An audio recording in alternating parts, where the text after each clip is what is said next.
Hello, welcome back dear friend. मैं Mission Commerce में लोकेश कुमार करता हूँ आपका एक बार स्वागत फिर से। और आज हमारा अभी टॉपिक रहने वाला है, वो रहेगा खातों का वर्गीकरण। खातों के वर्गीकरण में हम परंपरागत आधार पर यानी ट्रेडिशनल अप्रोच से हम काम करने वाले हैं। इसमें सामान्यतः हमारे खाते दो प्रकार के होते हैं। कौन कौन से होते हैं देखते हैं। सबसे पहले हमारे खातों के वर्गीकरण की मैं बात कर रहा हूँ। एक होते हैं हमारे व्यक्तिगत खाते और दूसरे होते हैं अव्यक्तिगत खाते। इनके फिर अलग अलग पार्टीशन है, तो मैंने आगे विस्तार से इनके लिए क्लासिफिकेशन करके रखा हुआ है। तो सबसे पहले हमारे व्यक्तिगत खातों में प्राकृतिक खाते, कृत्रिम खाते और प्रतिनिधि खाते, ये तीन प्रकार के खाते हमारे होते हैं। प्राकृतिक, कृत्रिम और प्रतिनिधित्व खाते। जैसे कि और अव्यक्तिगत खाते में होते हैं हमारे रियल अकाउंट यानी वस्तुगत या वास्तविक खाते, नॉमिनल नामात्र या अवास्तविक खाते। दो इधर होते हैं। अब एक बार इधर हम निगाह डालते हैं।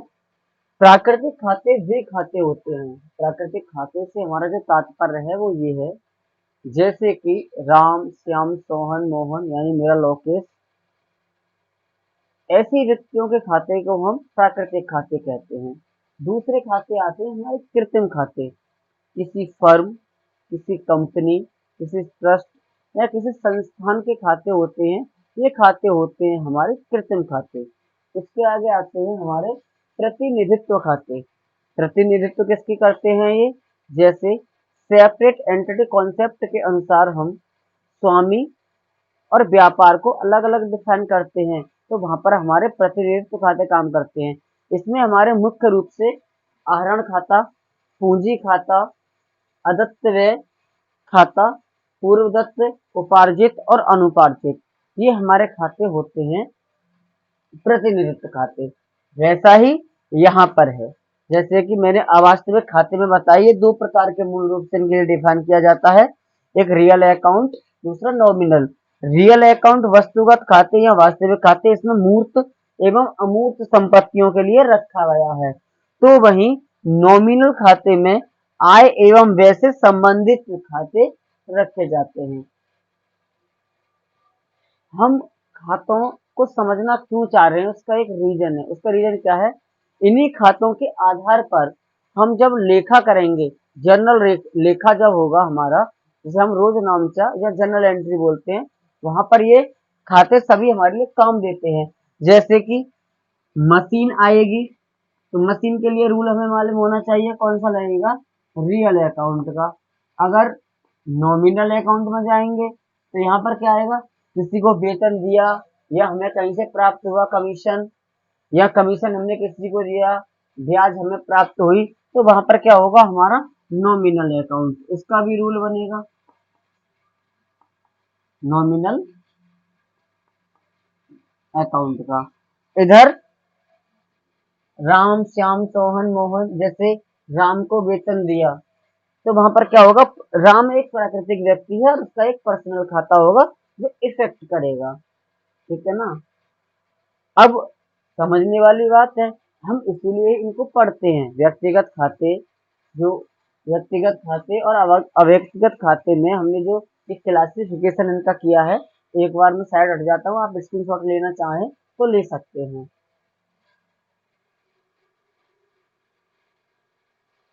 तो आपने स्क्रीनशॉट ले लिया होगा।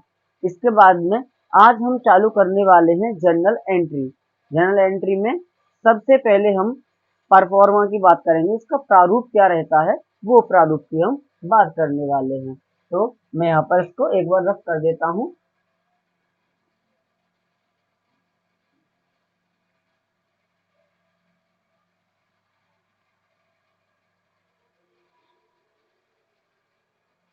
अब रफ करने के बाद यहाँ पर हमारा होगा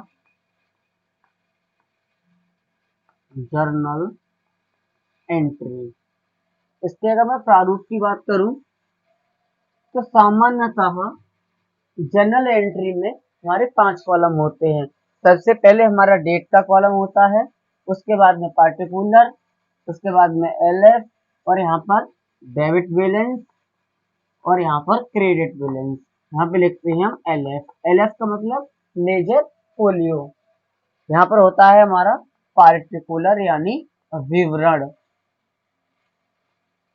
क्या होता है? विवरण। यहाँ होती है हमारी डेट। 5 कॉलम के बाद में मैं आपके लिए बताना चाहता हूँ कि डेट सबसे मेन जो है इम्पोर्टेंट फैक्टर है हमारे इस प्रारूप का।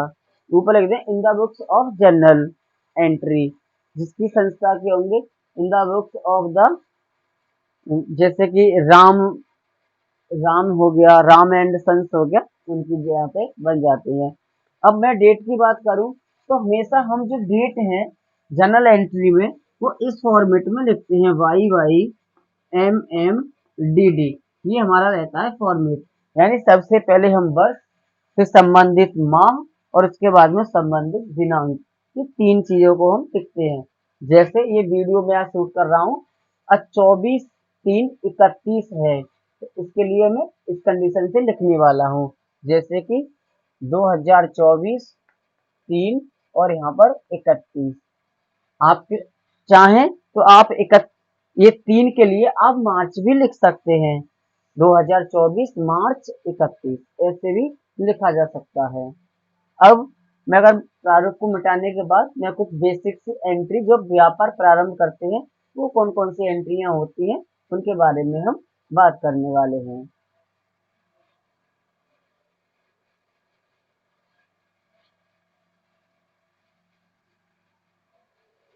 तो व्यापार प्रारंभ करने की कुछ मुख्य एंट्री होती है वो जो यहाँ पर मैं लिख देता हूँ। सबसे पहले हमारी हेडिंग रहेगी जब व्यापार प्रारंभ किया गया हो। ध्यान रखेंगे मेरी बात के लिए। अब इसमें सबसे पहले एंट्री आती है राम ने, पहली एंट्री, राम ने 10,000 रुपये लगाकर व्यापार प्रारंभ किया। दूसरी एंट्री भी लिख देता हूं मैं, राम ने 5,000 रुपये तथा 5,000 का फर्नीचर लगाकर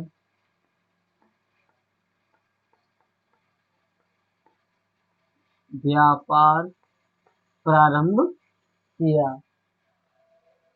अब ये देखो, ये सेपरेट एंट्री होती है, सिंगल एंट्री है, और ये इसमें क्या है, तो डबल एंट्री होगी यानी मिक्स एंट्री है। मैं पहले वाली एंट्री को बनाने वाला हूँ यहाँ पे। तो सबसे पहले हमारी एंट्री कौन सी बनने वाली है, पहली एंट्री बनाऊंगा, इसके बाद में और भी एंट्रियां हैं वो भी मैं लिख दूंगा यहाँ पे। सबसे पहले एंट्री हमारी बनती है कैश अकाउंट डेबिट, और 2 में लिखते हैं कैपिटल। अब कैपिटल में मैंने आपके लिए बताया था, क्या बताया था, कैश किस पे चलेगा, रियल अकाउंट पे, और कैपिटल किस पे आएगा हमारा, पर्सनल अकाउंट। और पर्सनल में भी कौन सा है, ये रिप्रेजेंट अकाउंट है, यानी प्रतिनिधित्व करने वाला खाता। पर्सनल में कौन सा है, रिप्रेजेंट अकाउंट है, प्रतिनिधित्व करने वाला खाता है। अब हमारी दूसरी एंट्री है राम ने 5,000 रुपये तथा 5,000 का फर्नीचर लगाकर व्यापार प्रारंभ किया। जो वस्तु, यानी रियल अकाउंट क्या कहता है, जो वस्तु व्यापार में आ रही है उसे आप हमेशा क्या करेंगे, डेबिट करेंगे, ठीक है ना। तो मैं वही रूल लगा रहा हूँ यहाँ पे। तो क्या क्या आया व्यापार में, एक 5,000 रुपये आए हैं, 5,000 का फर्नीचर आया है। तो एंट्री ये फर्स्ट नंबर की थी, ये हमारी सेकंड नंबर की बनेगी। तो सबसे पहले क्या बनाएंगे, cash account debit furniture account debit, और 2 में आएगा हमारा कैपिटल।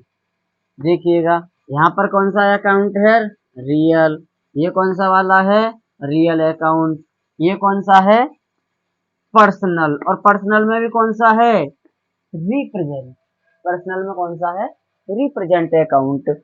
इसके अलावा मैं यहाँ पर एक और एंट्री नीचे लिख रहा हूँ। यहाँ पे मैं तीसरी एंट्री, राम ने बैंक से ऋण लेकर व्यापार प्रारंभ किया। राम ने बैंक से 5,000 का ऋण लेकर व्यापार प्रारंभ किया। इसकी एंट्री क्या बनेगी भाई? इसकी एंट्री बनती है बैंक अकाउंट यार टू बैंक लोन। क्या बनेगी? Bank account debit to bank loan. आपका कंफ्यूजन यही खत्म करिए देता हूं मैं। यहाँ पे देखिएगा, ये कैपिटल है, ये कैपिटल है, दोनों पर्सनल अकाउंट हैं। मगर हम जब बैंक से ऋण लेकर किसी व्यापार को आरंभ करते हैं तो ये क्या बनता है हमारे ऊपर? लायबिलिटी बन जाती है। क्या बन जाती है? ये लायबिलिटी बन जाती है, और लायबिलिटी को हमारे लिए छुपाना पड़ता है। बैंक अकाउंट डेबिट क्यों किया गया है? पैसा कहाँ आया? पैसा बैंक में आया, हमारे खाते में आया होगा, सीधी सीधी बात है। इसीलिए ये कौन सा बनेगा हमारा? बैंक तो हमारा कैसा हो गया? बैंक हमारा व्यापार का है, ठीक है। तो bank account debit to bank loan. इसके बाद आगे हम चलते हैं। सबसे पहले हम एंट्री बनाना सीखेंगे आज क्रय की, यानी परचेज की। तो परचेज में हम बात करते हैं, मैं इसके लिए रफ कर देता हूं, आप एक बार देख लीजिएगा ठीक से।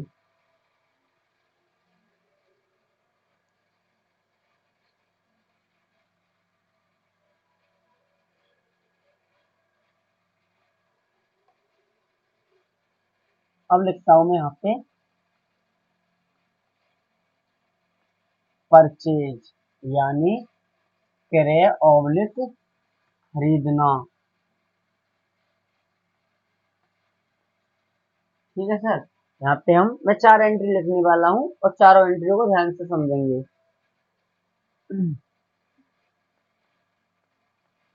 राम ने माल खरीदा। राम ने नगद माल खरीदा।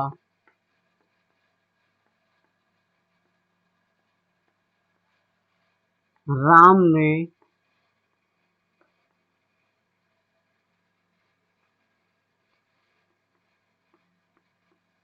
श्याम से माल खरीदा।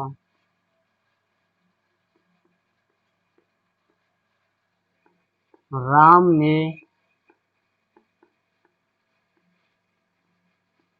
फर्नीचर खरीदा। ये एंट्री माल खरीदने की है। अब ये इस वाले एंट्री के लिए हम क्या, अगर ये मैं आपके लिए आगे बताने वाला हूँ। सबसे पहले हम एंट्री की बात करें। राम ने माल खरीदा, इसकी एंट्री जो बनती है प्यारे मित्रों, वो एंट्री बनती है हमारी कि purchase account debit, purchase account debit to cash. ये फर्स्ट एंट्री है हमारी। सेकंड एंट्री भी इसी कंडीशन से बनेगी। कौन? राम ने नगद माल खरीदा, purchase account debit to cash. But जो तीसरी एंट्री आएगी हमारी, वहां पर परचेज तो डेबिट होगा, परचेज अकाउंट डेबिट टू किससे खरीदा गया है? यहाँ आएगा श्याम का नाम, टू श्याम। या ऑब्लिक में हम लिख देते हैं क्रेडिटर्स, क्रेडिटर भी लिख सकते हैं। शुरू की जो ऊपर वाली 2 एंट्री हैं उसमें और तीसरी एंट्री में अंतर सिर्फ कितना है? राम ने माल खरीदा, केवल इतना अगर लिखा हो राम ने माल खरीदा तो आप समझ लेंगे ये माल नगद खरीदा गया है। दूसरी एंट्री में तो आपको कुछ करने की जरूरत है ही नहीं, सीधा बोल रहा राम ने नगद माल खरीदा। लेकिन थर्ड एंट्री में 2 पर्सन का नाम है, राम ने श्याम से माल खरीदा। अगर ऐसी कोई कंडीशन आती है आपके सामने तो इसको मानेंगे हम उधार, ये वाली एंट्री किस पे चली जाएगी हमारी, उधार पर जाएगी। ये उधार माल खरीदा जा रहा है यहाँ पे, कैसा खरीदा जा रहा है, उधार। अगली एंट्री है राम ने फर्नीचर खरीदा। मैंने क्या बताया, रियल अकाउंट का रूल है, जो चीज हमारे व्यापार में आ रही है उसको हम करते हैं डेबिट, तो इसको भी कर देंगे हम डेबिट। लेकिन यहाँ खरीदना नहीं आएगा, यहाँ परचेज शब्द को हम नहीं लिखते। ध्यान रखेंगे, यदि किसी भी एंट्री में furniture, building, machine, plant, computer, stationery इत्यादि जैसी किसी वस्तु को खरीदा जा रहा है या किसी संपत्ति या किसी एसेट्स को हम खरीदते हैं, उस वक्त हम क्या कर देंगे, उसके नाम से ही उसको डेबिट किया जाएगा। यहाँ विक्रय होगा तो उसके नाम से ही उसके लिए हम क्रेडिट करते हैं। तो इसकी एंट्री क्या बनेगी हमारी, चौथी वाली, चौथी एंट्री बनेगी हमारी furniture account debit to cash. मेरी बात विशेष समझेंगे, यहाँ पर मैं जो कहना चाह रहा हूं, यदि राम फर्नीचर का व्यापारी है तो उसके लिए फर्नीचर माल होगा, अन्यथा राम अपनी संपत्तियां बढ़ा रहा है। क्या बढ़ा रहा है, संपत्ति, उस कंडीशन में फर्नीचर होगा। यदि राम फर्नीचर का व्यापारी है तो उस वक्त क्या होगा, ये उसके लिए माल होगा। फिलहाल के लिए इस कक्षा में इतना ही, मिलते हैं हम सेकंड पार्ट में। तो bye bye, good day, have a nice